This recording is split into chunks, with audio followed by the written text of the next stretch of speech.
Уважаемые дамы и господа, дорогие друзья, братья и сестры. Ladies and gentlemen, dear friends, brothers and sisters, please allow me to welcome you for the opening of the 28th General Assembly of the Interparliamentary Assembly on Orthodoxy. Honestly, we are extremely happy to welcome you here in the first live physical meeting after 2 whole years. And we thank you for having been so brave and so responsible to visit us here in summertime, because in your countries all these years you have been fighting on the parliamentary level to help people, and it's extremely important for us having a physical meeting here. The world is faced with increasing threats and risks, especially against the Christians. And this is not true only for the pandemic. This is not just related to divisions. It is also about people's behavior. It's about environmental threats, ecological threats. It's about conflicts and wars, violation of Orthodox values. The policy that has been made by the I.A.O. for whole decades is extremely important for us. The model, the development model that we propose relies on the Orthodox values, respect for religious freedoms, empathy, compassion, collaboration, love for the neighbor. So we propose an alternative path against the dangerous deterioration of the current reality. I wish to thank our Greek hosts for their hospitality, for having organized this plenary, this General Assembly on the beautiful island of Crete. In our General Assembly, we have representatives from national parliaments, representatives from the local churches, and we also have representatives from international organizations who represent the key confessions. And we are very happy to see you here to discuss extremely important issues for the future of Europe, the future of the world, the future of the broader Europe, Eurasia, I would say, and the entire world after the pandemic.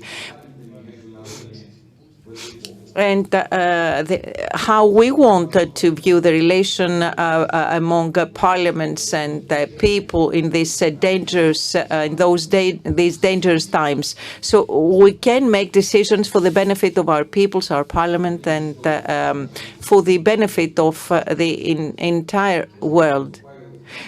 I hope our discussions will be constructive, and as Apostle Paul used to say, truth, God is truth, and truth is an arm in our hands. So, dear friends, I will be pleased to give the floor for the opening of our General Assembly to the Vice President, Deputy Speaker of the Hellenic Parliament, Mr. Odysseas Konstantinopoulos. And allow me to thank the Hellenic Parliament for the hospitality and the organization of this meeting. And thank you for all your support. Eminences,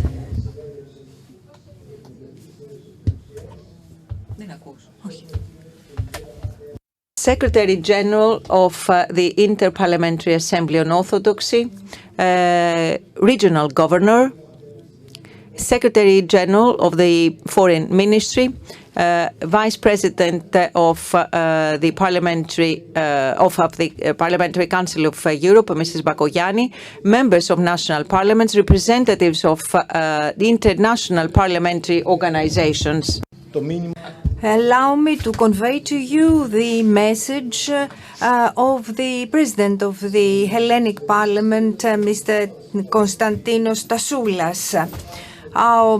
Your gathering in physical presence here in Crete at a point where on the map Europe meets the Middle East and Africa shows that the political world in this world is ready to coordinate its efforts and to make every possible effort in order to lead humanity away from this horrible health crisis that decimated whole populations, and to seek answers to crucial questions on Europe's and the world's future. It is the first time that this meeting on the future is not a futuristic one. On the contrary, it is taking place in real time on a very realistic basis with the necessary political will for its management.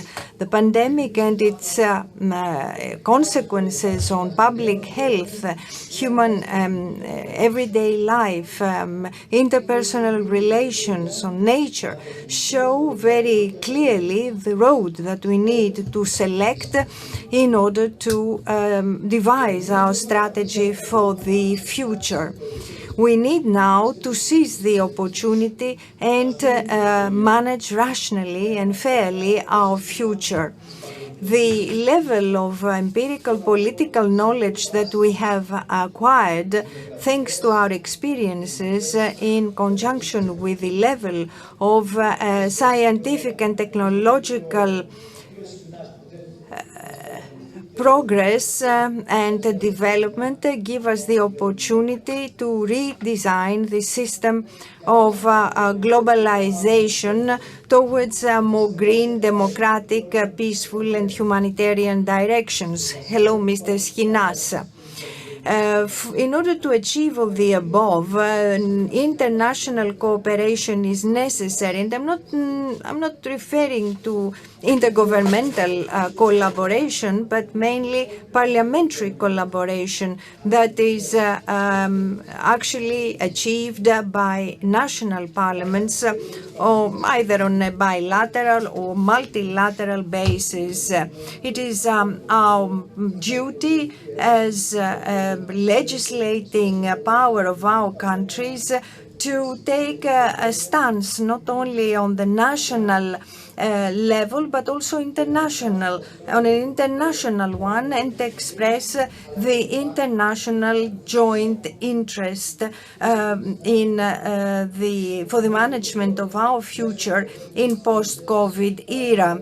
In fact, the Parliament of the Greek Parliament, European Parliament, EU and the I.A.O, as well as many other parliamentary bodies, national and international, functioned regularly and incessantly in the midst of the pandemic, and they actually managed to express the interests of citizens and legislated in order to relieve the peoples in the future after the pandemic.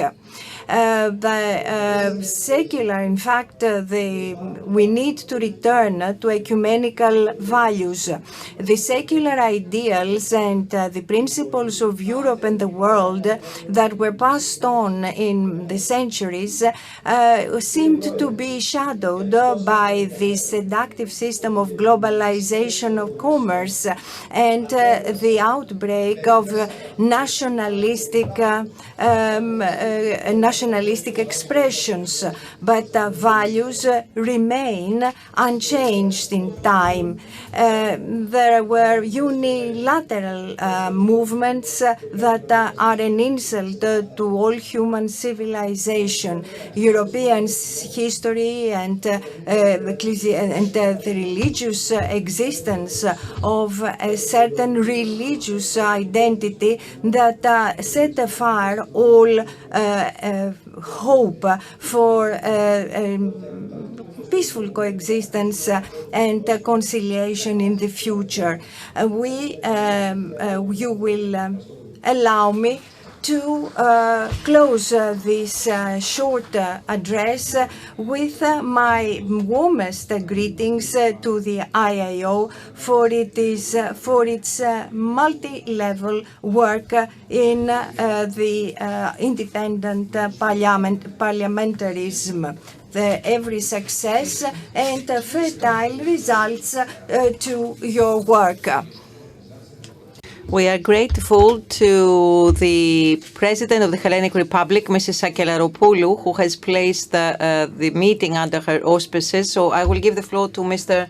Maximos Charakopoulos from the Greek delegation, the head of the Greek delegation, who will read out the address of the President of the Hellenic Republic.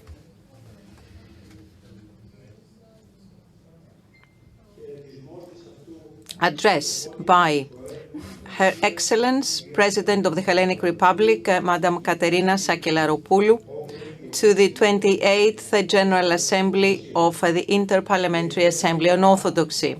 It is with particular pleasure that I am addressing the members of the Interparliamentary Assembly on Orthodoxy on the occasion of the opening of the works of the 28th General Assembly. I consider that the selection of Crete as the place to host today's meeting is a successful choice because the island of Crete has a very rich spiritual and intellectual legacy to present.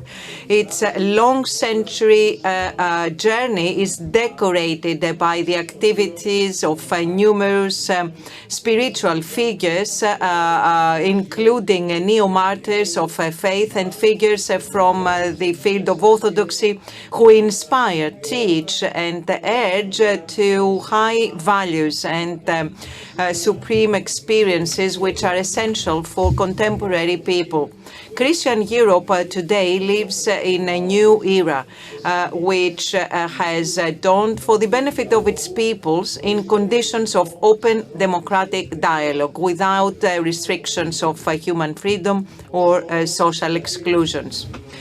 The goal of establishing societies functioning with mutual understanding without challenges undermining international legality continues to be a necessary condition for our peoples, both in the present and in the future.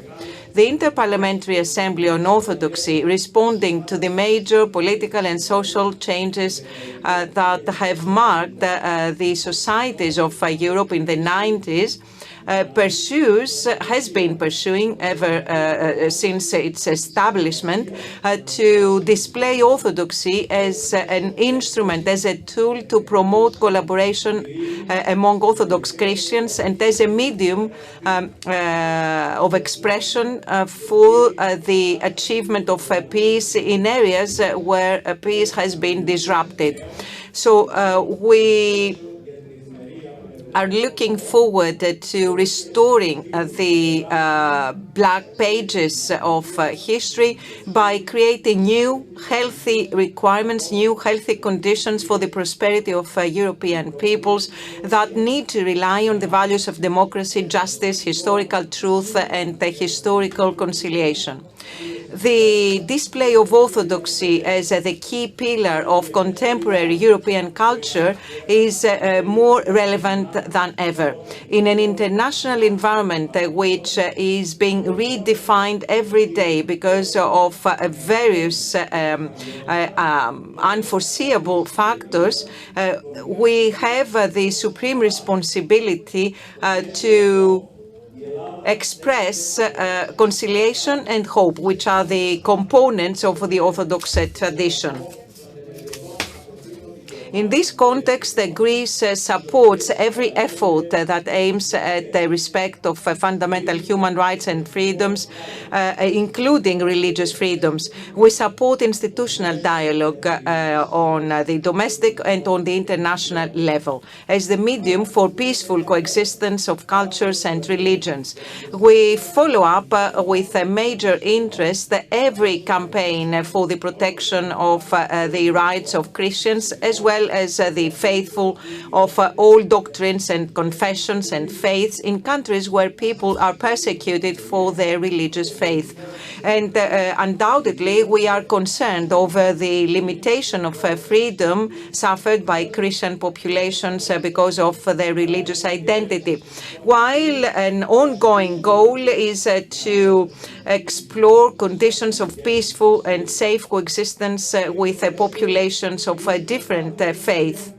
In this context, we also support any initiative for the preservation and protection of Christian monuments and churches which are either destroyed by fanaticism and intolerance or suffer changes in their use.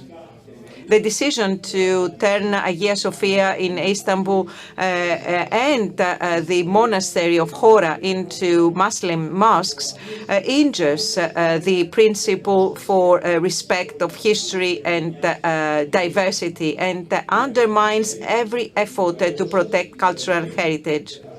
I am convinced that your work goes beyond but also unites peoples and societies by reinforcing unity, which is exactly an element of Orthodox identity. Our goal is to work together in order to consolidate a safe, secure and stable environment that will define Europe and the entire world.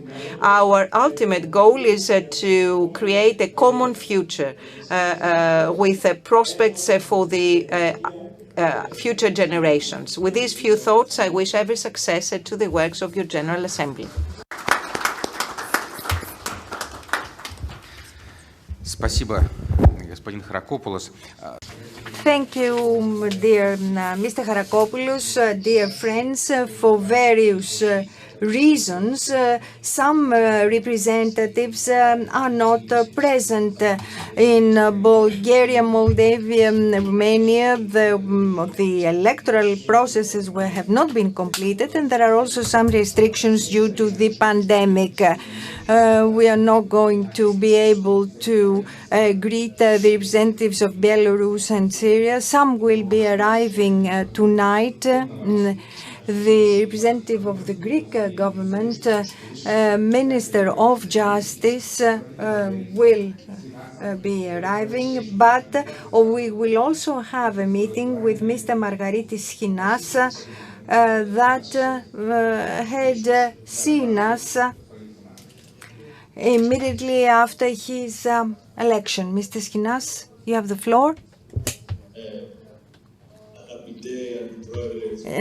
Dear Vice President of the Hellenic Parliament, dear Sergei, dear Maximos, Vice President of the Assembly, the Parliamentary Assembly of the Council of Europe, dear friends from Crete, Reverend Fathers, it is a real pleasure for me to be with you today, even at a distance. Under my dual quality as a member of the flock of the Church and as well as the Vice President of the European Commission and under Article 17 of the European Treaty. Your work on Crete is at the very heart of our priorities these days, and we are already shaping the parameters for the world that will result from the pandemic. The Orthodox Church is a strategic partner in this transparent, open dialogue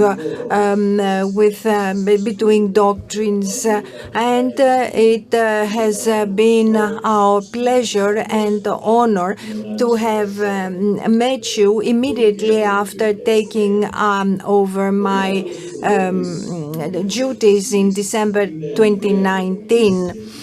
Dialogue with the churches is mutually beneficial because your thesis, your views and viewpoints bring forth the fundamental values that need to govern European policies horizontally, especially nowadays when the discussion about Europe's future has begun, and we want participation in the public debate for our future of all, not only institutions but organizations in each and every corner of Europe, citizens of all sexes and religions, and it is in this consultation that your role is going to be a crucial one. The situations that we have been experiencing in Europe and the world over the last 18 months, with tragic losses of millions of people the world over, did have some positive sides after all, helped Europe to make quick decisions and take quick steps and make changes that looked impossible or unimaginable before. The vaccination, the biggest vaccination program in the history of humanity is underway. Vaccines are free of charge and safe for all Europeans. Plus, we export vaccines to our friends and allies in the world. The mechanism for recovery, touching upon €2.5 billion, is being used and leads Europe to a greener, more resilient future. The crown of this effort will be to create a Europe that will be more resilient, more resistant, that will be impervious to all types of threats, not threats against our society, but against our very way of life represented by us Europeans. And this pertains also to the sectors that I'm in charge of: migration, security, strong borders, education, culture, youth, sports, and of course inter-religious dialogue. This crisis tried the European way of life, put to the test the European way of life. During this crisis, religious life as well as other facets of our social life were interrupted. However, people of faith showed how good they are at adapting to new conditions. From the divine liturgy to the positive stance of the Church vis-à-vis vaccinations, we showed as decision makers and as faithful people that we can be up to the role that we have undertaken. We want the role of all, and especially the role of churches, to be clear in consolidating, safeguarding, and enhancing European values and principles. It is a decisive role, and there is no room, not whatsoever, for conflict or for divisions in this huge effort. You have an important role to play as politicians in the post-pandemic era. Religious organizations and people that are at the service of the public have a very important role to play, and I would say that it is not only your right but your duty and your responsibility to take active part in public consultations of the world after the pandemic. Allow me to close this short intervention on religious freedom that is of concern to us. The European Commission has committed itself to protecting religious freedom, which is guaranteed in the Charter of Fundamental Rights of the EU. As EU, we may have somewhat restricted competencies to deal with religious conflicts. However, this is not a justification, this is not an excuse or an alibi for passivity or inertia when and where we see religious freedoms come under threat in the whole world, in the world. That is why we have taken up many different initiatives against bigotry, against hatred rhetoric against other religions. The acquis of the European Union, also for those who are seeking asylum in Europe, answers the purpose. Nobody is supposed to be faced with persecution, religious persecutions in the country, in his country of origin or in the country of reception. There are such persecutions, and defense of religious freedom is becoming part and parcel of the foreign action of the EU. And these are the reasons that together with Mrs. von der Leyen, we decided to appoint Mr. Christos Stylianidis, a member of the Commission, as in charge of protection and defense of religious freedom and faith outside the EU. It is what we are doing in order to defend the rights of all faithful people that feel threatened, no matter where this is.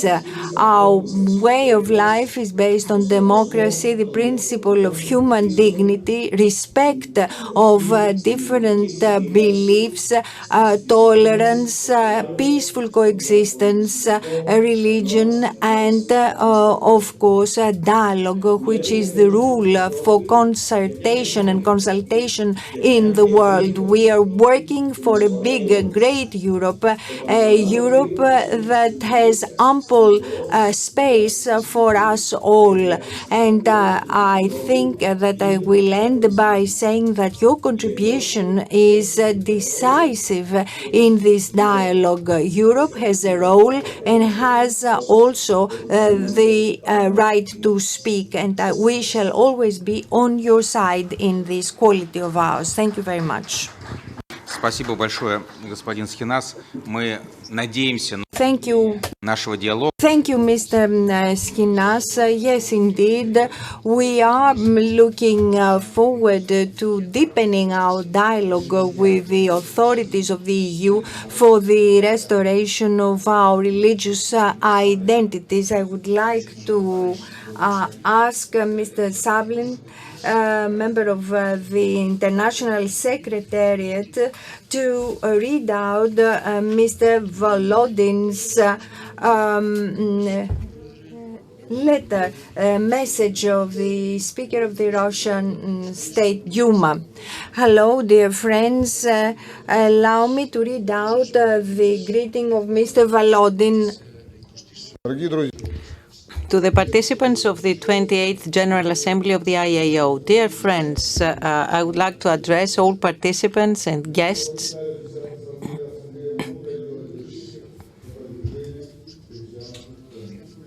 Members of parliaments from different countries have gathered here to contribute in strengthening mutual understanding.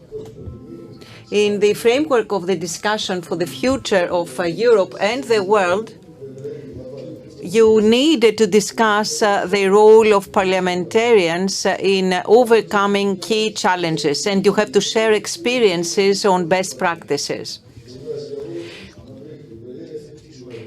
You have to come up with the best arrangements on the basis of dialogue and mutual respect. With all respect, Mikhail Volodin. Dear friends,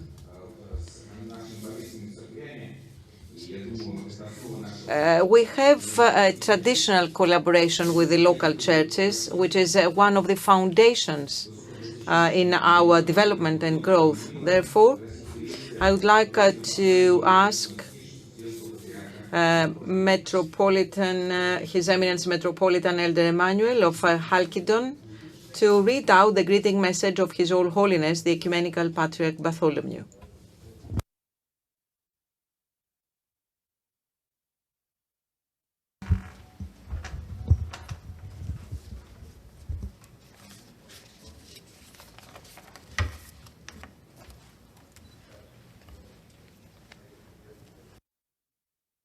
Κύριε Πρόεδρε, κύριε Γενικέ President, Secretary General, Vice President of the European Commission, Mrs. Vice President of the Parliamentary Assembly of the Council of Europe, MPs, Eminences, and Reverend Fathers, ladies and gentlemen, I am an old friend. From the outset of the I.A.O, I have been a friend of this body ever since its conception, and it is a very great honor and joy for me to find myself here on my native island amongst yourselves, and it is my particular privilege being able to convey to you the message of His All Holiness Ecumenical Patriarch Bartholomew. Rejoice in the Lord always. Again, I say rejoice. It is with undivided interest and unfaltering attention that we always follow from the venerable center of the Church in Constantinople the overall activity and the noble initiatives of your Interparliamentary Assembly on Orthodoxy, never ceasing to pray to God Pantocrator for you and your important work, as well as for the parliaments and states that you represent, extending to you every time our patriarchal blessing and wishes with feelings of deep and far-reaching love. You are already in session in the birthplace of saints and men of virtue and valor, Crete, a preeminent and historic eparchy of our all-holy ecumenical patriarchal throne, on the occasion of your 28th General Assembly, discussing on its central topic, which is extremely topical and momentous, the future of the world, the future of Europe after the pandemic. From the wakeful martyr Fanar, we are welcoming you on our canonical territory with heartfelt greetings to your gathering and extending our blessings to its proceedings. Humanity at large has been enduring for a year and a half has been enduring the hideous plague of man, COVID-19, and its many polynomial mutations. In Ramah was there a voice heard, lamentation and weeping. More than 4 million dead and around 200 million of our fellow human beings have been taken ill worldwide, while many of those cured continue to suffer long, serious secondary ailments, physical and mental. Pain is indescribable, sadness untold, tears flow unceasingly in each and every corner of the earth. Life's normality has been upset on all levels, personal, social, state, and even interstate. Separations, exclusions, isolations, suspension of commercial, educational, financial, traveling, technical, artistic, recreational, and scientific activities turn the clock painfully backwards, causing incalculable damages, not only material ones. Even the church and liturgical life of the faithful was left unscathed. The faithful experienced, and in many places they still do, a deprivation of the Eucharistic gathering and partaking of the divine, and are being truly spiritually starved as a result. In the meanwhile, material starvation follows in the footsteps of the pandemic, especially among the financial weaker classes of all countries, and not in the poorer countries of the so-called third world alone. On the subject of these countries that are deprived of resources and infrastructure, we consider that the countries that are financially more robust and more sufficient in medical and pharmaceutical resources have a duty to show an increased solidarity by supplying the former with adequate quantities of vaccines and medications free of charge. Doctors and researchers the world over do not spare themselves in their efforts to contain the pandemic. Nursing staffs sacrifice themselves to the duty of looking after the ailing ones. Economists lament over the huge damages sustained by the global economy. Spiritual persons are trying to instill solace and optimism. Those that have been entrusted with political power are agonizing and seeking urgently solutions to the overwhelming problems at hand. The whole of humanity experiences situations that are greatly reminiscent of the book of the Apocalypse. In these bleak conditions and distressing reality, dear participants, you are invited to deposit in your quality of Orthodox Christian members of Parliament your word of hope in Jesus Christ, who defeated death, hope for Europe's and the world's future. Your word will enlighten and redeem these steps, not only of your Christian voters, but also those of your governments and the whole humanity. Yes, we who believe in the God-man, the Redeemer of the world, the bearer of our weaknesses, passions, and the whole weight of our souls and lives, Jesus Christ, can declare from our own experience that the illness, the pandemic, and the consequences thereof shall not have the last word. This belongs to Him who is life and resurrection, and expresses through His sacrifice to the humanity the love of the three-son God. Using this opportunity, we should like to express our sincere condolences for the passing a few days ago of the former Secretary General of your Parliamentary Assembly, the pious Greek politician Anastasios Nerantzis. We wish for his resting in the land of the living and his prayers from there to assist the success of your proceedings and the fruitful continuation of your greatly promising work. Raising our hands, we give our patriarchal blessing to each and every member of the Assembly, as well as all those present, expressing the wish that all good work should abound more and more. On the 17th of July, the Ecumenical Patriarch from Constantinople. Спасибо большое, Ваше Высокопреосвященство. Thank you very much. I would like to ask the Metropolitan of Basil to read out the greeting message of His Beatitude, Patriarch John X of Antioch and all East.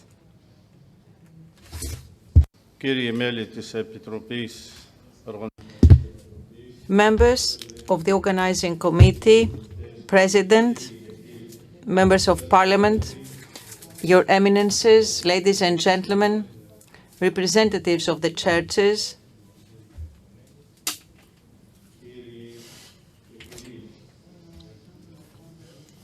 ladies and gentlemen, it is with great pleasure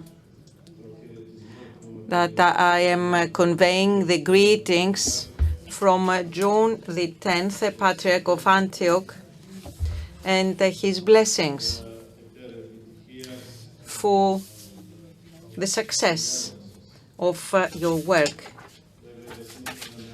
Of course, according to what I've heard so far, we do agree. We agree on everything that was said about religious freedom.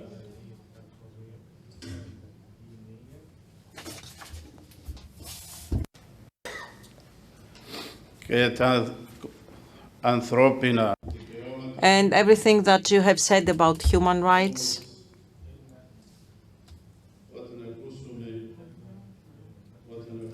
However, when we hear on TV, when we hear on the news that somehow, because of the migrants or due to the migrants who entered Europe, religious freedom was restricted. The religious freedom of the Europeans was supposedly restricted. So, if a priest or a bishop or the Pope removes the cross in order not to disturb the feelings of the guests, or removing the cross or religious icons from different institutions, we want Europe to be Christian Europe. Hospitable, yes. And charitable, yes. But the guests have to be guests. And guests have to respect the hosts.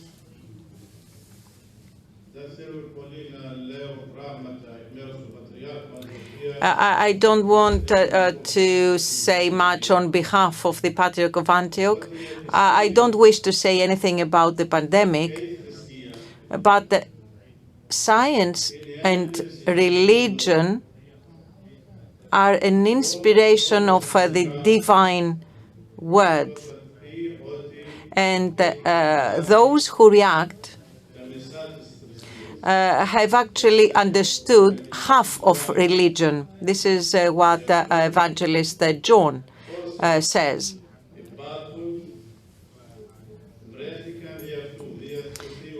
Everything that exists has been found through the divine word, through God's word. That's why we, in our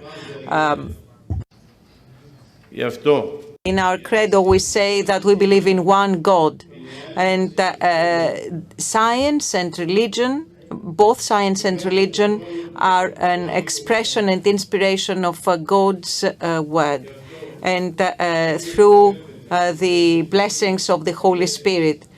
So religious leaders and spiritual fathers are not allowed to react against science. They have to thank and be grateful for everything that was given by God. And this pandemic was given by God as a blessing, because the pandemic has allowed us to realize what we've lost: family, honesty, virginity, ignorance, and so many times, so many things from our life, from our social life, that we had lost. And with this pandemic, we have realized that we have to go back to the customs and habits of our ancestors. And this way we can achieve many good things. And this is how people can realize their patriotic principles. Of course, with the orders and the will of His Beatitude, Patriarch of Antioch, John, I would like to convey many thanks to the Greeks on this island, because ever since the establishment of the Greek state, they have always been offering as much as possible. They have always been contributing in the strengthening of Orthodoxy in the Middle East. And without this support, we would find ourselves in hard times. I think the Deputy Minister for Foreign Affairs has now traveled to Syria and Lebanon to see what is needed there so that the Greek government can help. At the same time, I would like to thank the Russian people and President Putin for having taken the responsibility to stabilize us, to help us stay in our countries. Without the military intervention of the President of United Russia, we would not be, we wouldn't exist in the Middle East. We would only be refugees. And to tell you the truth, the three bishops who are my assistants in Syria, myself with my three bishops, we were planning to buy land in Greece, in Peloponnese, around 300,000 square meters. Because in 2015,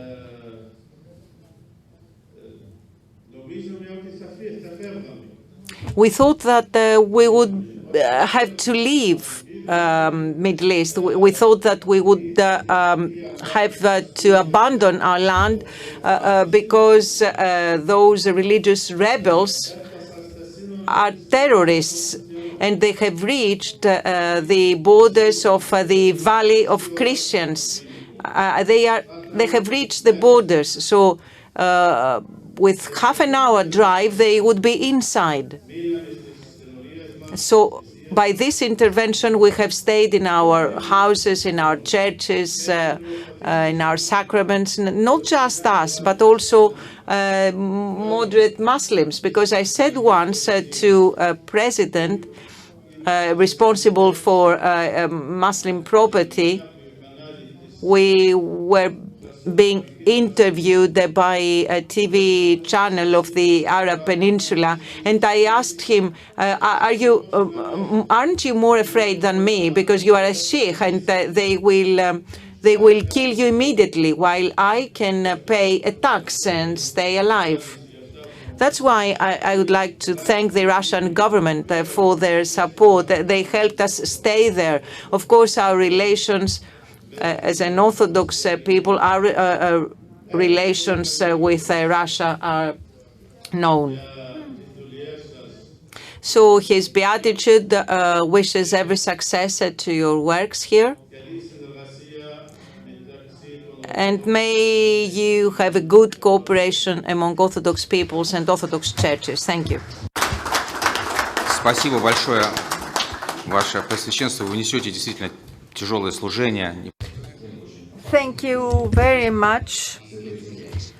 I know it is difficult for you to work and live on your land.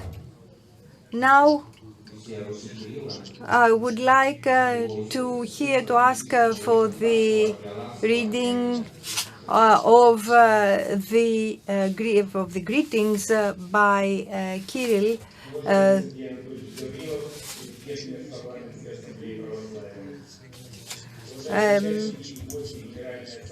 Dear Sergei Anatolievich Gavrilov, President of the Interparliamentary Assembly on Orthodoxy, dear participants and guests of the General Assembly, dear brothers and sisters, I wholeheartedly greet all of you as you have gathered on the island of Crete to take part in the sessions of the 28th Annual General Assembly of the I.A.O. and reflect on its topic, the future of the world, the future of Europe after the pandemic.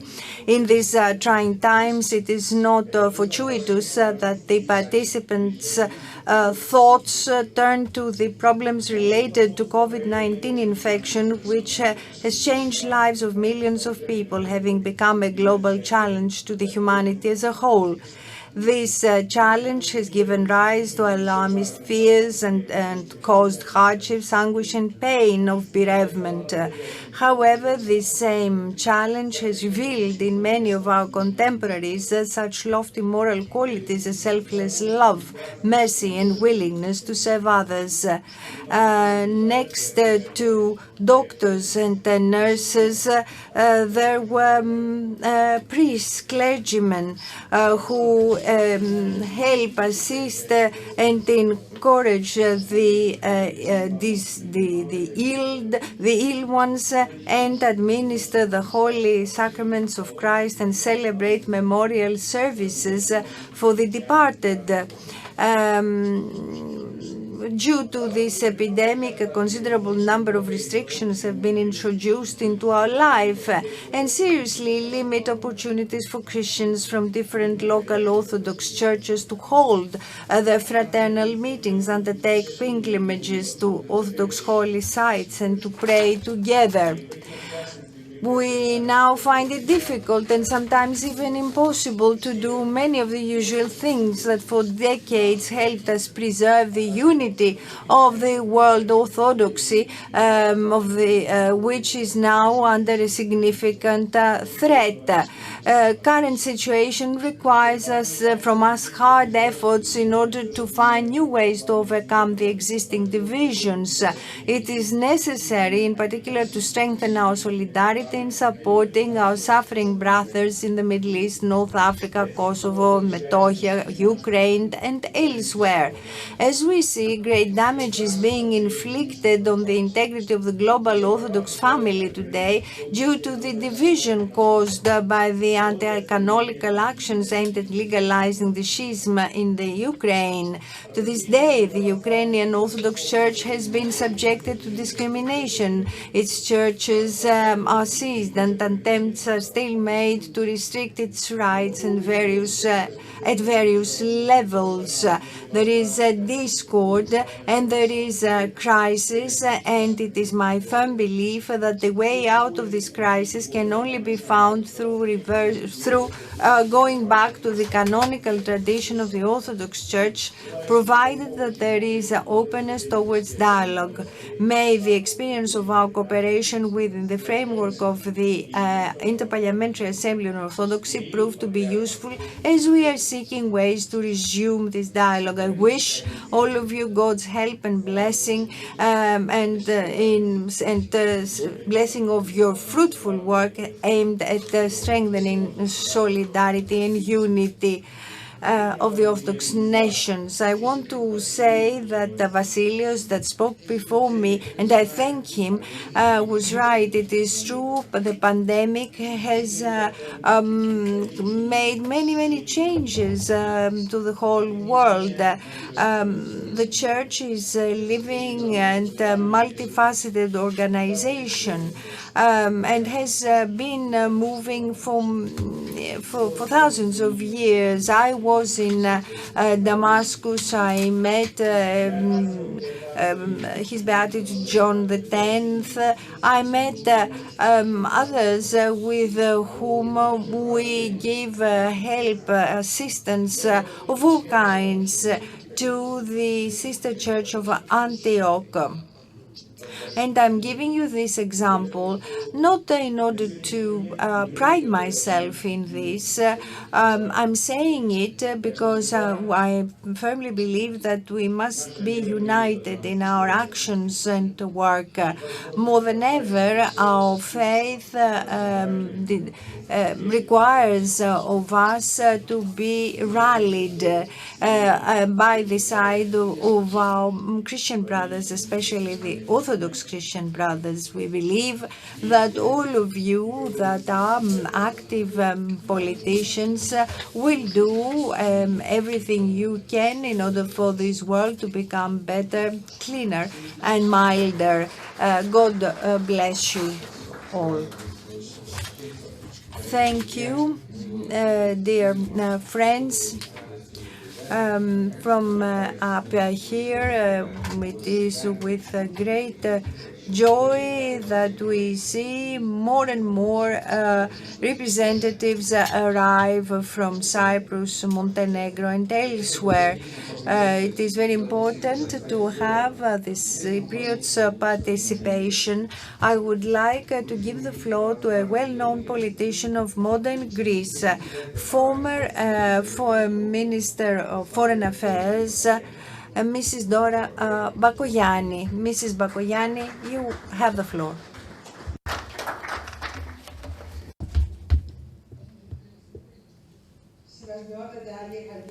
Your Eminence of Chalceldon, representative of the Ecumenical Patriarchate, Your Eminences, Regional Governor, colleagues, welcome to Crete, welcome to Chania.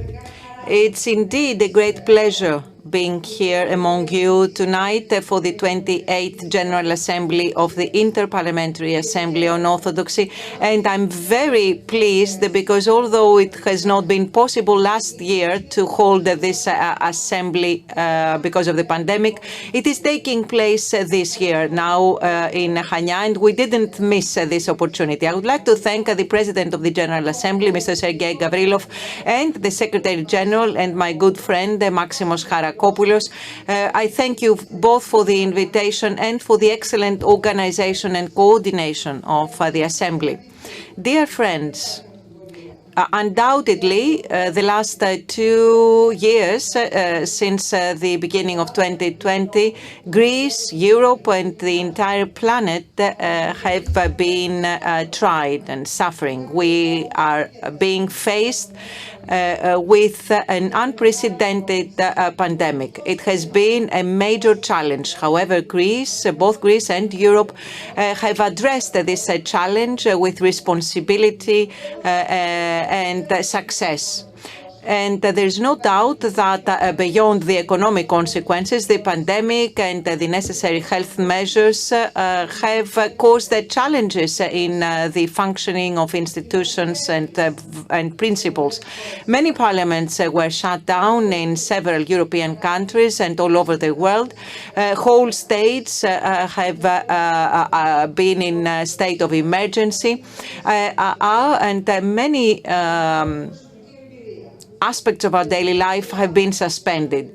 The Greek presidency in the Council of Europe, the other big organization in Europe, was exactly last year, dedicated to this challenge. In the Parliamentary Assembly of the Council of Europe, from the very first moment, the member states have highlighted the need to update and adapt to the new reality the key values and principles and rights, such as the right to health, right to safe work, smooth functioning of state institutions, with a series of tools and actions based on documents such as the European Charter for Human Rights. The nature of measures against the pandemic, restriction measures, lockdown, and the transition to the digital era have caused more concerns over where does the state mechanism of emergency stops and where does the unnegotiable protection of our rights start. Several countries, European and non-European countries, have been tried in this area, and in countries such as Greece, democracy and the law order have been strengthened, while in other countries such as Turkey, exactly the opposite happened. However, where there are challenges, there are also opportunities. So the pandemic for Europe has also been a moment of crisis and suffering, but also of consciousness and realization, a choice of political and social union, convergence and social solidarity, or distancing and discrimination. And fortunately, Europe has chosen the first path, and Greece has had a critical role. The historical decision of the European Council in July 2020 on the Resilience and Recovery Fund has confirmed that from now on, Europe will be facing difficulties united, and European solidarity, which we have been supporting for several years in many areas, has been put into practice, and the European states, despite the initial difficulties, have responded to the challenge, and they have taken a bold step forward, and the result is 72 billion for our country, most of which will be grants, subsidies. But also the message of solidarity has not just been in the financial sector. It has been in all different sectors. The single message we got from the pandemic is that no one can do it on its own. No country, no society, no group of people can manage on its own. And this makes more important cooperation with churches. Cooperation with the Church of Greece in our country, but also with churches throughout the world, has been decisive for the successful management of the pandemic. Dear colleagues, you do know better than I do that people may change their political parties, but they will never change their faith.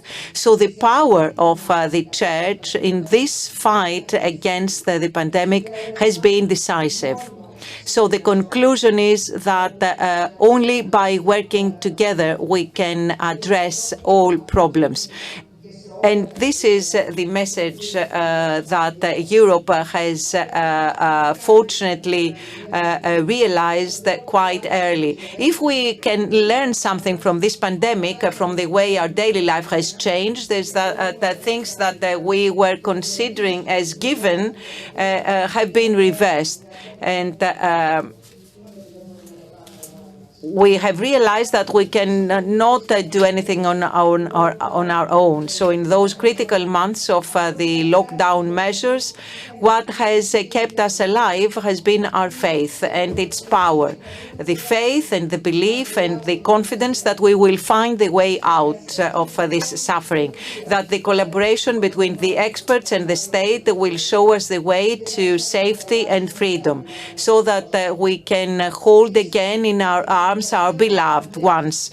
Faith and belief that our democracy will survive, and it has survived, that our values will be maintained and strengthened. So to close, we are optimistic over the future, and you see the global situation with vaccination programs that protect individual and public health. We are still faced with difficulties because of the variants and their resistance, but it is in our hands to manage.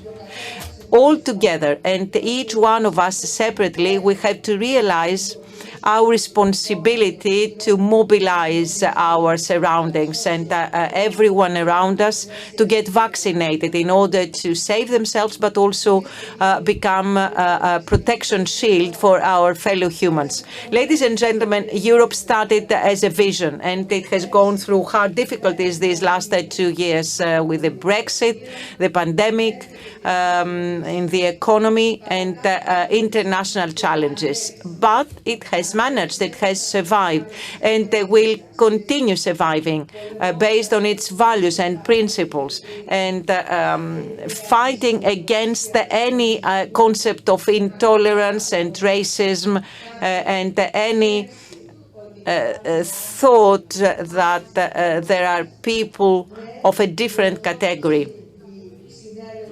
So yes, the Interparliamentary Assembly on Orthodoxy has contributed a lot in disseminating such ideas, and I hope and wish that you continue with the same determination that you have displayed throughout the years. So on behalf of the Council of Europe, allow me to thank your General Assembly for its prompt reaction against the issue of Hagia Sophia and Chora Monastery.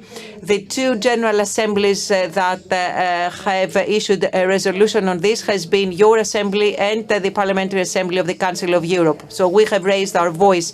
We believe that with our cooperation and determination, we can address such issues in a different way in the future. I shall close with a few words from St. John Chrysostom on the power of faith. It is a holy anchor that holds the spirit, the intellect, and this is how its power can show, when those who have it can hope to get out of difficulties and impasses, sending away concerns and the disruption of thinking. Thank you. Спасибо большое, госпожа Бакояни. Thank you, Mrs. Bakoyannis. Thank you very much. This is a valuable relationship for us with you personally and the Council of Europe, the PA of the Council of Europe. We are going to hear the greeting address by the Vice President of the European Parliament, Mr. Dimitris Papadimoulis, in a recorded message. Dear members of national parliaments, representatives of churches and international organizations, thank you very much for this invitation to the 28th General Assembly of your organization. Unfortunately, although I would have loved to, I cannot be with you today in this very important General Assembly. I would like to stress once more that the European Parliament, as the only directly elected institution of the EU, has underscored repeatedly by resolutions, by means of resolutions and other movements, the necessity for interreligious dialogue, for the promotion of principles such as solidarity, respect to the alterity, and so on. As Vice President of the European Parliament, I have asked the President to invite the Ecumenical Patriarch to speak during one of the plenaries, the future plenaries of the European Parliament. And I do hope that this is going to become a reality during the mandate of this European Parliament, once the pandemic allows us to do so, of course. The EU and the whole world are now being rocked by huge challenges: the pandemic, climatic crisis, political inequalities, wars, migration, and lots of others. The European Union, despite its many positive steps, does not always come across the necessary answers. The EU needs a new start, based in which man, and especially the weakest of them, will be at the very center of its policies. The Church has approached with a lot more understanding these crises in comparison to many governments. Hierarchs have shown solidarity and humanism to refugees and migrants, have raised issues of governance and financial development and cohesion, demanding for the financial model to change, a model that leads to pauperization and misery of big parts of the population. The corona pandemic and what preceded it during the last 10 years have brought to the fore many of the structural problems that the EU is facing. The virus is still trying systems, health systems, and welfare systems. And it is challenging our everyday life, way of life. National health systems were found weak and unprepared for such a crisis. And the EU does not have a common European policy on health, which is a necessity.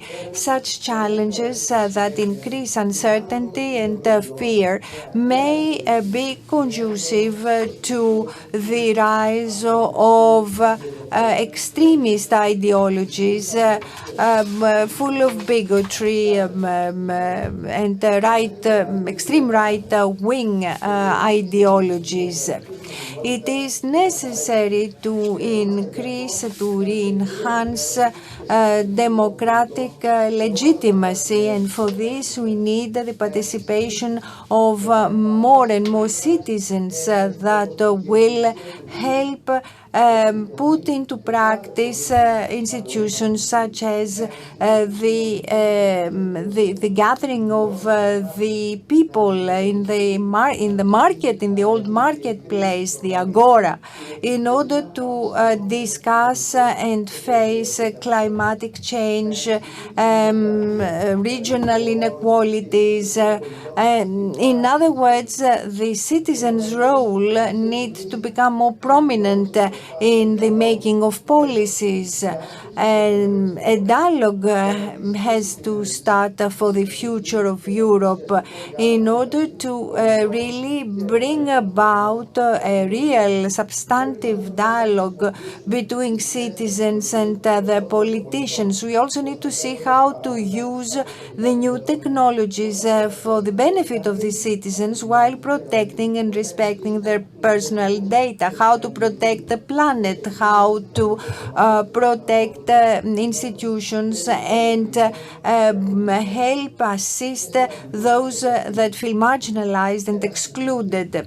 It is important to decide how to cooperate. MPs, European MPs, church and international organization representatives. That is where the leader's role becomes important in order to show the way of how to approach global challenges. This dialogue must be effective, open to all those who respect the fundamental, innegotiable and unretrievable right of man to the right of his opinions. In this serene, sober way, we can make headway. And with these few thoughts, as a Vice President of the European Parliament, I want to thank you for the invitation and wish every success to your work, and please count me on your side for the success of your work. Thank you, Mr. Papadimoulis. We hope we can have him with us for future meetings in person. And now the greeting address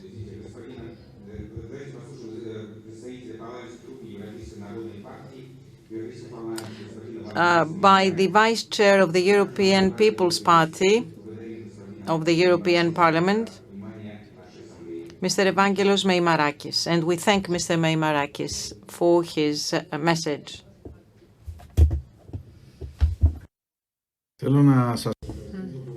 I wish to thank you warmly for this invitation. Unfortunately, other obligations have not allowed me to join you in person and be there, but I wish to congratulate all those who worked for the organization of the 28th General Assembly of the I.A.O, and especially my good friend and colleague Maximos Charakopoulos, because we have given several battles together for the values and principles of Christian democracy within the Parliament, but also outside the Parliament.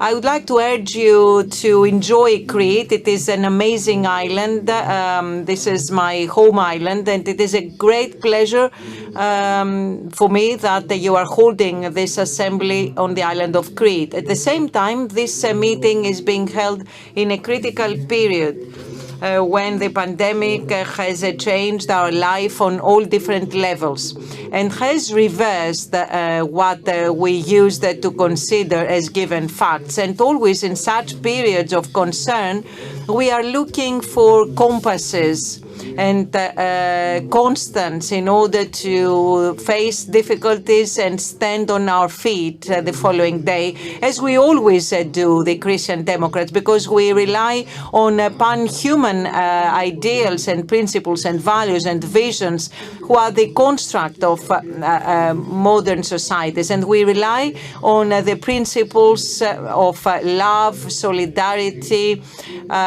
peace, which are found in the Christian texts that go beyond the geographical borders of countries, and they touch the souls of people. This is the foundation of Orthodoxy, which has managed to put on the table of global dialogue by the Interparliamentary Assembly on Orthodoxy. And I wish to congratulate all colleagues from all parliaments for their work through the years. This assembly has managed to create a social movement, a social current, a social stream in all European societies. And people have understood that they can progress through such values and principles in order to face difficulties and teach love and solidarity among citizens and always go forward into the future. So on the occasion of today's communication, it's important to know that these hard times in Europe, and specifically in the European People's Party, which is the biggest political power in the European Parliament, we have taken courageous initiatives in order to address the economic and health consequences, but we were also concerned over the protection of Christian principles and values, because we believe that our values continue to be the most powerful starting point. So through such values, we can have a meaning that goes beyond politics. Religion inspires our activity, does not limit our activity. And Christian democracy in the European People's Party is more than just a label, as Manfred Weber, our chair, has preached. This is our compass in our navigation. So it is necessary to define new tasks and duties, not just for the future of the center-right, but also for the future of Europe and the world. In such a period of global crisis, the utmost responsibility is to protect Orthodoxy and Christianity, to preserve them and convey them to the next generation as precious heritage. In this context, the parliamentary group of the European People's Party has a long-term, unique institutional relation with churches and religious communities, because in these hard times we believe that dialogue among religious communities is a necessary tool to promote mutual understanding and tolerance. With these few thoughts, allow me to thank you once again for the invitation and wish every success to the works of your assembly. I wish in your next meeting I can join you in person. Спасибо большое за очень теплые слова. Thank you very much, Mr. Meimarakis, for his kind words. Once again, we understand that Crete is also the birthplace of great European politicians. I need to let you know, ladies and gentlemen, that in our General Assembly, we also have the World Council of Churches represented, the Interparliamentary Union, the Islamic Cooperation, PAM, and also the ICLN with its president. I would like to ask I would like to ask Dr. Micho to read his greeting. Greetings message of the Acting General Secretary of the World Council of Churches, Reverend Professor Ioan Sauca, to the 29th I.A.O. General Assembly, the world's future. Your Excellency Sergei Gavrilov, President of the General Assembly of the Interparliamentary Assembly on Orthodoxy, Your Excellency Dr. Maximos Charakopoulos, Secretary General of the Interparliamentary Assembly on Orthodoxy, Your Eminences, Your Excellencies, dear participants, sisters and brothers in Christ. It is my joy to extend greetings to you on behalf of the World Council of Churches. The in-person meeting of the 28th Interparliamentary Assembly on Orthodoxy is an encouraging sign that we are slowly moving out of the unnatural state of distancing and isolation. The theme of your General Assembly challenges us to reflect on how we are moving back to normal realities and how we can find sustainable ways for the future. As we are facing unprecedented global shifts and challenges, we look forward with a sense of shared responsibility and accountability, and a joint focus on the common good, so we can work together in finding principled and constructive strategies to overcome the powers of destruction and death. We are building back on so many lessons we have learned during the pandemic. In the midst of enormous suffering, isolation, and instability, we were and are encouraged through many acts of love, charity, care, compassion, solidarity, hope, and faith. We still grieve from loss, live with illness, and seek a Christian understanding of this worldwide crisis while wrestling with the long-term effects. At the same time, we are confident that Christ is in our midst, as we confess in every liturgy. With its theme, Christ's love moves the world towards reconciliation and unity, the next World Council of Churches General Assembly in 2022 in Karlsruhe, Germany, points to the concretization of being co-workers of Christ. It is this Christ's love that moves us to act not for our own interests, but for the care of others. It is a love that seeks the signs of God's kingdom, justice, peace, and reconciliation. It is an act of compassion and solidarity. As Christians, we are bound together by the love of Christ. Facing together a crisis of hope, a crisis of human rights, and a crisis of mediation, your gathering is a sign of encouragement and an example of building bridges between people and nations in seeking ways of working for and promoting justice and peace.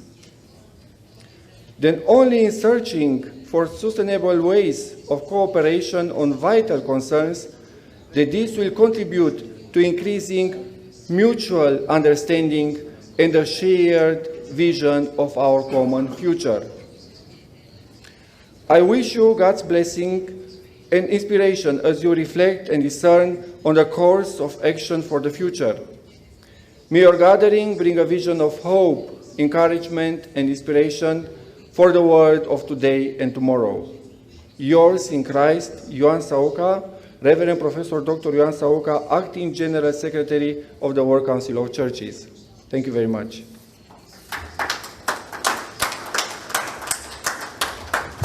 Спасибо большое за теплые слова приветствия.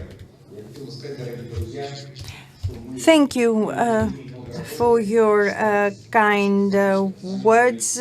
During the pandemic, we've had several meetings with representatives of governments and other organizations. And we also met representatives of the Muslim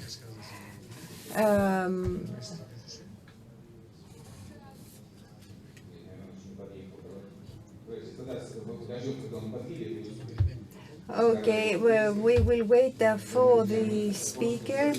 Dear friends,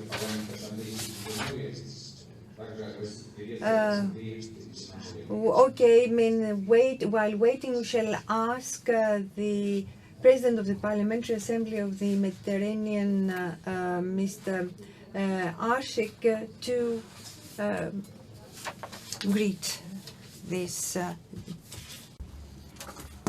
session.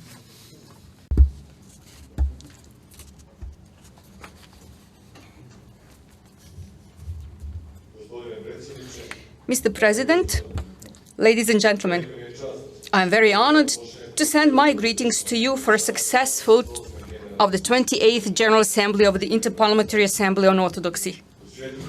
In a world that has been highly divisive and polarized in recent years, the Parliamentary Assembly of the Mediterranean strives for inclusiveness, for multilateralism, for peace, and has remained true to the essence of the world diplomacy. Our parliamentarians openly and respectfully discuss their differences. They make every effort to find the common denominator among our diverse cultures and to bring forth an understanding of each other's traditions, values, and beliefs. Building bridges between the northern and southern shores of the Mediterranean and between East and West requires goodwill, determination, and patience. These principles continued to guide our work these past 18 months. Threatened by an invisible virus, the citizens of the four corners of the Mediterranean and of the world have shared their own vulnerability.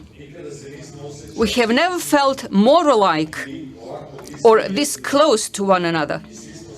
And we all dreamt of Le Monde Après, a future that would prioritize mankind wrapped in solidarity and that would make space for creative solutions to today's challenges.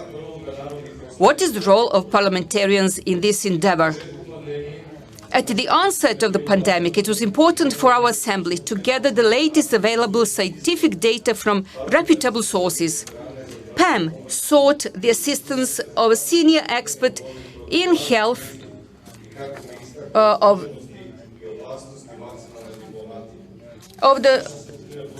Assembly wanted to give COVAX award as something that would be very important not to leave anybody without vaccine. And now we greet Jordan for the vaccination of the population of migrants. And IOM declared that death in migration routes are larger than last year in 2020. We should never see again death in the sea. Most economies today experience a great economic crisis. Lebanon faced a terrible economic crisis, and we have to renew our economies and to face the unreasonable economies that people in policyholders actually brought about. We have to see the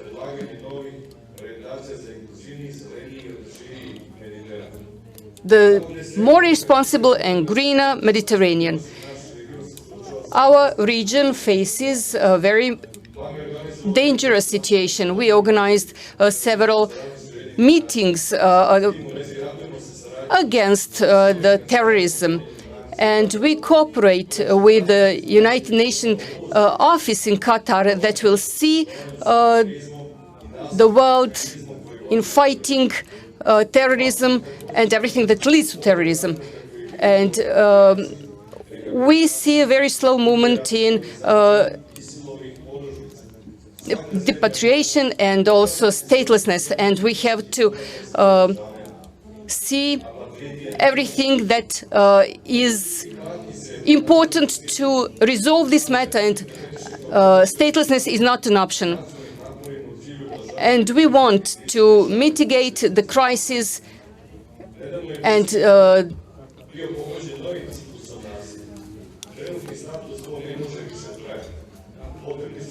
it is necessary to sit at the table to find a solution, two-state solution in between Israel and Palestine.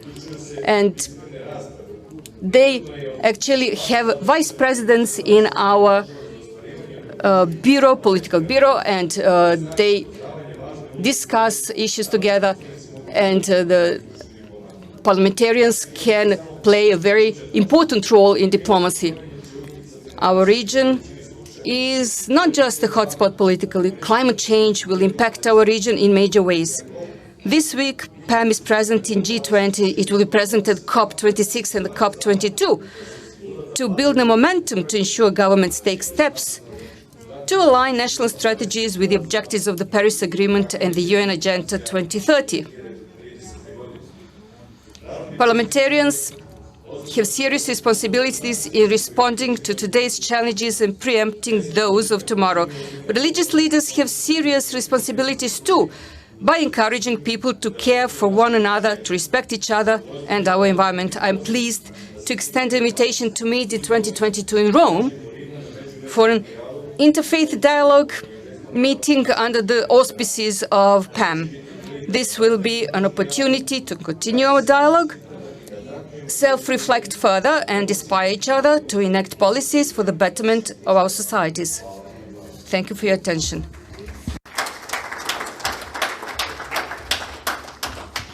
Спасибо большое. Мы обязательно примем ваше приглашение. Я хотел бы, друзья, сказать, что среди нас присутствует... Thank you very much. Let me say that we also have among us a member from the Interparliamentary Union, Mr. Miladen Grujic from the Interparliamentary Union. A greeting message.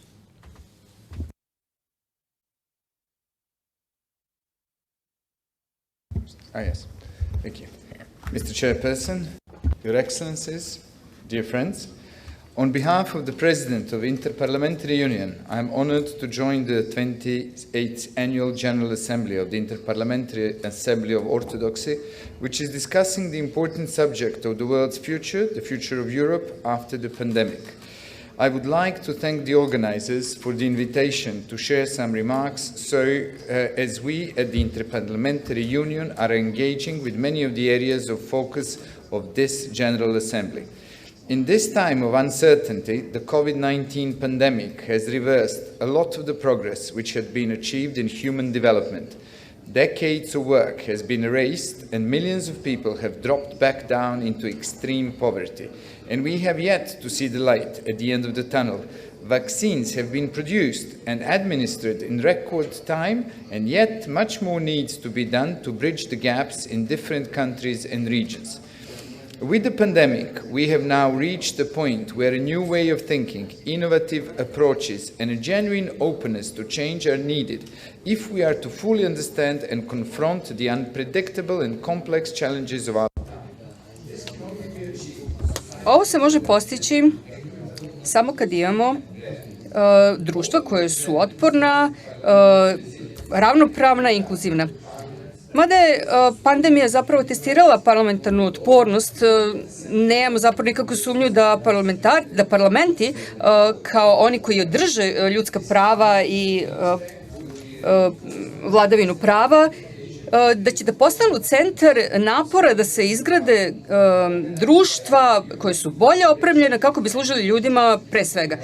I to je poruka koju mi očekujemo da će se pojačati na najvišem nivou na 5. svetskoj konferenciji predsjednika parlamenta i koje organizuje I.A.O u saradnji sa Ujedinjenim nacijama, koji će se održati u Beču u stvari ovog septembra.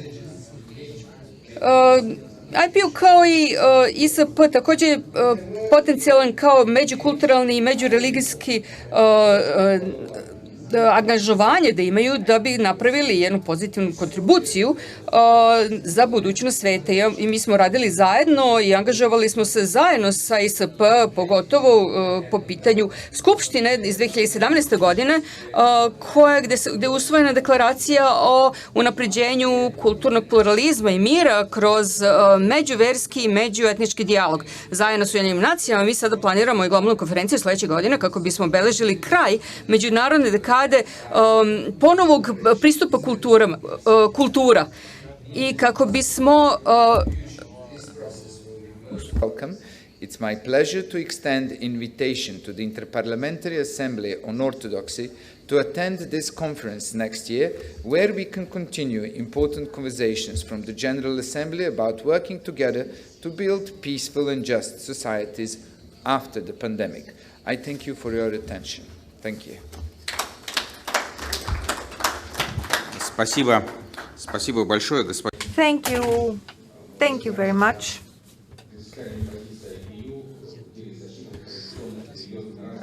For this expression of principle by IPU vis-à-vis cultural and institutional values. We have been in collaboration with the ICLN, and I would like on this opportunity to give the floor to the President, Dr. Christian Alting von Gesau. Please.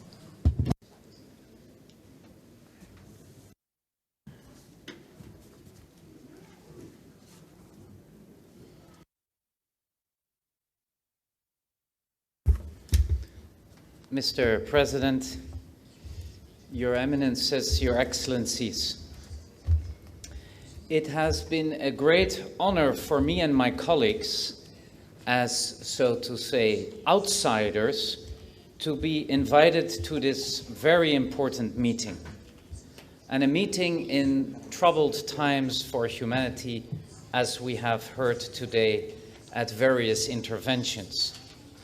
Yet, the invitation of the I.A.O leadership to us shows that they and you see the greatest need, and shows that they see the greatest need our suffering world has today, which I already mentioned in a smaller meeting we had earlier today, and that is encounter. The willingness to meet and to discuss with open hearts, and above all, united by our faith in the only Savior there is, Jesus Christ. And what defines us and guides us is that we are Christians first. All the rest is secondary. This is also the hand of engagement extended to you by us, the International Catholic Legislators Network. And we look forward to a fruitful encounters during these days, and above all, fruitful cooperation for the good of humanity, so desperately in need for our leadership today. And I would like to briefly outline 3 points where I think such leadership is very much needed from all of us today. And the first one is, we have heard speaking a lot today about the pandemic. And I would like to extend the idea of the pandemic, because even more than a pandemic of corona, our world has suffered from a pandemic of fear. And our leadership is also needed to overcome that pandemic of fear. Now, where does that pandemic of fear come from? And that is my second point. Our pandemic of fear comes from the fact that our societies in Europe have increasingly and continue to increasingly reject God from society altogether. And this has led to the fact that humanity until January 2020 thought that it could control life and death through all the wonderful advances in science and technology. And then suddenly an invisible virus brought us to our knees and hopefully taught us as humanity that we are not God, and instead that there is a God, but that we are not him. And if that is a lesson of society, that would be important to come out of this pandemic, as I say, this pandemic of fear, that we overcome that rejection. And thirdly and finally, I would like to echo the words of His Eminence, Metropolitan Vangelis, who really appealed to come to the aid of our persecuted brethren in the Middle East, in Africa, in Asia. And we would like to, especially as the ICLN, join you and extend our hand of support, because this is something that should concern us all and worry us all very much. So in this spirit of what I said before, that we are Christians first and all the rest is secondary, we hope that these days together will be fruitful. Thank you.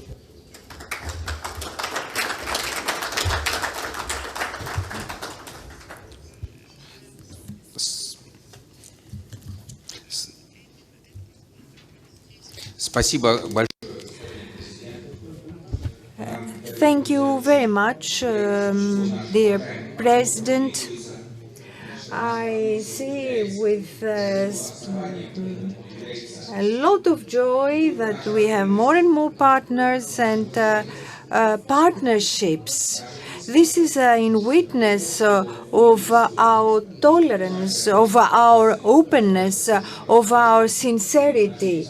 But also it is due to the fact that we always act on the basis of our faith's principles in forging our relationships with our partners. I should like to give the floor for a greeting to my dear friend and colleague, the Secretary General of our Assembly, Dr. Maximos Charakopoulos. Thank you, dear friend Sergei. Your Eminence, Elder Chalceldon, representative of the Ecumenical Patriarch Bartholomew, representative of Cyril, Pope, Russia, dear friends, representatives of the Council of Europe, rectors of the universities of Athens, dear friends, dear colleagues, from this podium of our General Assembly, I would like to welcome you to Greece and to Crete. I would like to welcome our colleagues from Albania, Bosnia-Herzegovina, from Greece, Estonia, Jordan, Iran, Cyprus, Montenegro, Hungary, Uganda, Romania, Russia, Serbia, Slovenia, and Sudan. We would also like to greet from here colleagues from other countries that due to force majeure events or because of their elections could not join us tonight. Dear friends, we managed in a very hard time that the pandemic of COVID-19 has caused for more than a year and a half. We managed to meet in the flesh on this beautiful and hospitable Greek island with its rich history. Would like to have left this pandemic nightmare behind us.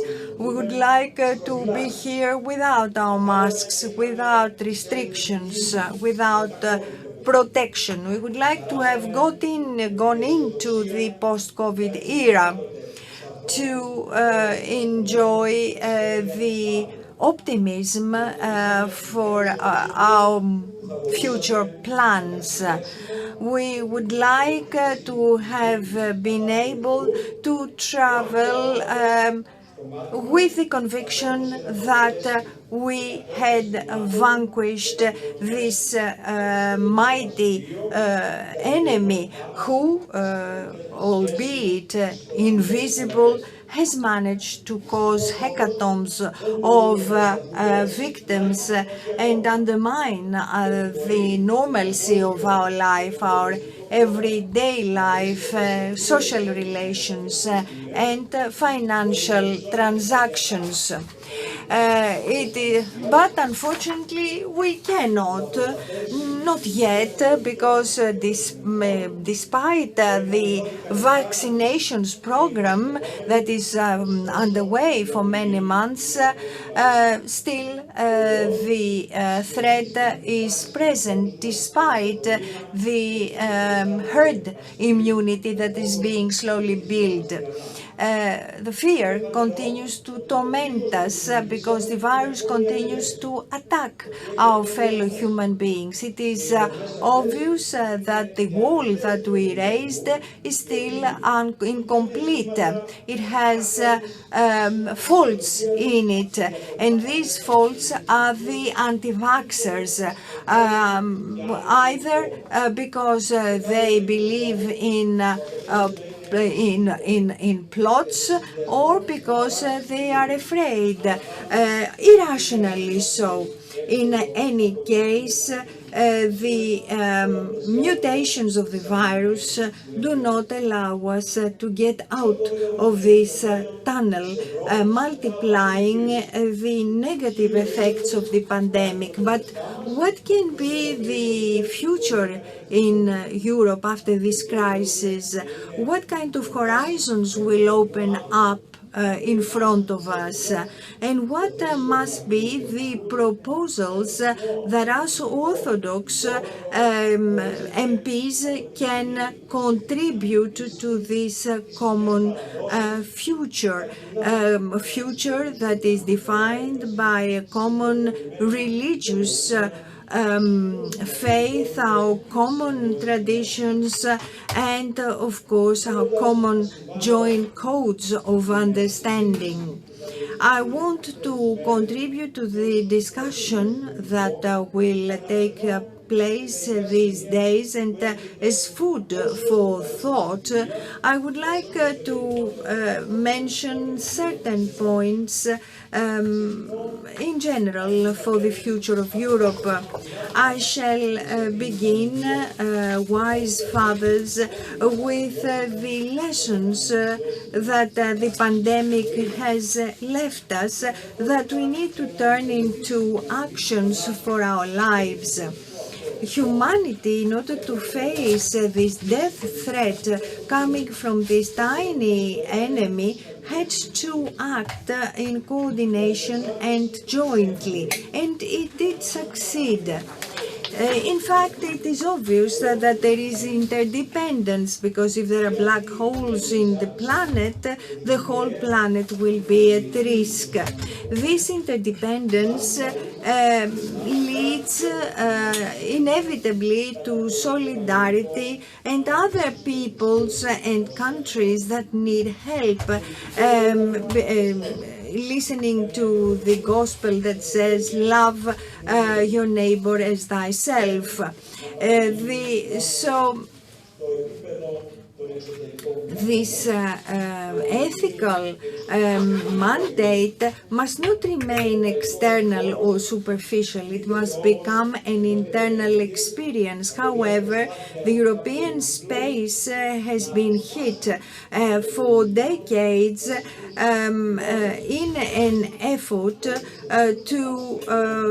an effort by some to take away the basic pillars of its existence, without which he cannot be European or even a distinct culture. And I'm referring to Christian tradition, which in combination with ancient classical literature and Roman law created the European culture, civilization, and the European man. This effort to cut off the roots of Europeanism will lead to the phenomenon of the buds of the flowers going dead, and the European tree to become dry and die. It is well known about that Christian identity for Europe had been raised during in 2005 during the making of the European Constitution, but some secular European countries of Western Europe raised objections, and that was all forgot. The I.A.O. considered that the opportunity that was lost then is now again present, and we can map again the Christian presence of Europe, and in some, in fact, the communist society sent away Christian tradition, and that led to tragedies. And there was an unclear multicultural vision. Today there is such a saying. It is a vision in order that is necessary in order for people to live together, coming from different cultural origins, but without any will of integration in the European way of life. In fact, these expectations are rather irrational, and when they prevail, we have modern bubbles being created that turn into foci of bigotry, fanaticism, and violence. Yes, Europe cannot be an isolated, closed-in continent. This would be utopia in the era of globalization. However, Europe cannot be defenseless and cannot abandon its values or cancel its identity in the name of coexistence and a very unclear notion of multiculturalism. As the well-known philosopher Francis Fukuyama said to an Athenian newspaper recently, Europeans must not kid themselves that they can actually assimilate millions of Africans that move into Europe. Politically, this is not realistic. And he added that if you want to have open borders within Schengen, you must have also secure external borders, and Europe doesn't. It is also very important for the future of Europe to protect the environment and to determine the relationship between man and technology. On the environment, it is absolutely obvious that if man does not respect every form and each and every form of life, and acts avidly and without thinking, destroying the environment will take its revenge. As to the almighty technology that has made our lives easier, of course, we need to eradicate the risks that come from its use if its use is without ethical or humanitarian principle. And I would like also to point out the threat of an intra-European separation or division, a remake of a Cold War that actually tormented our continent for decades. We actually must never allow this to happen in the European space of the 21st century. On the contrary, we need to turn towards the teachings of the fathers of the United Europe, such as General de Gaulle, Chancellor Adenauer, and others, among whom I also place Konstantinos Karamanlis, a real European politician.